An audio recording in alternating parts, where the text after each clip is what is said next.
ni yma yng nghanolfan Cneifio Meirion yng nghanol Rhagras, 6 oen yn y gorlan ar gyfer Cneifio Agored pob gwlad. Dyma gneifwyr gorau'r byd wedi ymgynnull fan hyn yn y sioe fawr i herio ei gilydd i weld pwy fydd y gorau yma eleni. Ar un mae Alun Lloyd Jones, cyn aelod o Garfan Cymru, sy'n bellach wedi sefydlu busnes ffensio, da iawn iddo fo ei hun, ddawr yn Abertawe a'r cyffiniau, ond sy'n ysu i gneifio ar bob cyfle posib. Ar ddau wedyn Alex Butler ar gogledd Iwerddon, mae o, a Dyfan Jones, Dyfan Abernac, wedyn ar 3 Cami Wilson, yr adnabyddus Cami Wilson o'r Alban gyda i busnes y sheep game wrth gwrs, yr dillad ffarmio, a wedyn mae Sasha Bond i fod ar 5 wedi methu cyrraedd y bore yma, Hisen gyn ddeilydd yr sawl record byd, draw yn y pen draw o Loegr, wedyn mae Henry Mayo.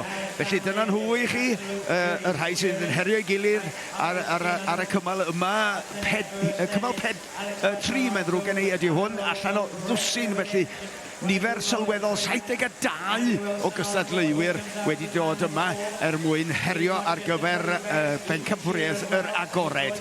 Sut mae'n edrych felly, efo 4 oen allan ar hyd yr hes y blaw. Dyfan Jones yn gorffen y dwytha, trawiad y dwytha ar hyd 3 oen y fanna. Dyma ni olwg y fanna ar Henry Mayo oedd hwnna.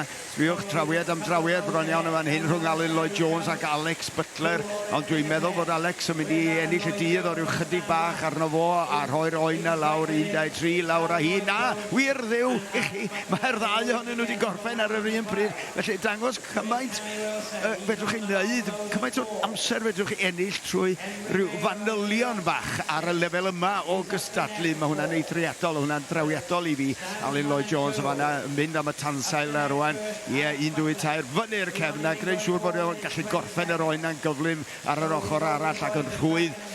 Chydig o stodiau ar ôl gan Cami Wilson y fan hyn, y cyn blismon sydd wedi troi'n ffarmwr ac sydd wedi troi yn gneifiwr ac wedi creu gyrfa ar y cyfryngau cymdeithasol sy'n llwyddiannus iawn iddo fo. Felly, ie, a neis i weld o yma yn cyfrannu at y spectacle o gystadlu yma yn y sioe fawr. Henry Mayo oedd hwnna mewn am yr oen rhif 5 yna. Felly, ie, 5 allan ar hyd yr hes y rwan.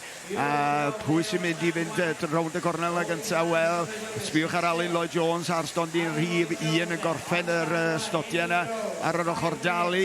Drws nesaf iddo fo, Alex Butler, chydig bach o drawiadau ar ôl, felly mae Alun Lloyd Jones yn ennill y dydd ar hyn o bryd o ran cyflymdra yn sicr. Lle mae'r Albanwr Cami Wilson arno. Dyma fo ar hyn o bryd yn troi'r gornel welwch chi ar gyfer yr ochr gyflog, yr chydig bach o gyflethdod dan y gesel y fanna ganddo fo. Ond dyna fo, tacluso dan y gesel y fanna ar y gair ac wedyn chydig o stodiau hirion o'r holl ffordd o'r asgwrn cefn i lawr y goes na ac un arall i lanhau a wedyn 1, 2, 3 a lawr a hi mewn a fo ar gyfer yr oen diwetha. Lle mae Alun Lloyd Jones ar ni sbiwch arno fo wedi troi'r gornel yn barod ac yn chydig bach dan y gesel iddo fynta. Ystod hir lawr y goes na rwan, dyna hi wedi glanhau allan o fanna. Ie, Alun Lloyd Jones yn rhagor i fan hyn o ddigon ac yn edrych yn gyfforddus iawn yn pwyso'r botwm coch na yn bell ar y blaen bellach. Dyna chi safon. Henry Mayo fydd y nesau i orffen o Loegr, dyma fo yn gorffen. Felly, Alun Lloyd Jones a Henry Mayo, y ddau gyfle yma yn y cymal yna. Digon i ddod eto, cofiwch, cyn i ni orffen y cystadlu yma yn y sioe fawr.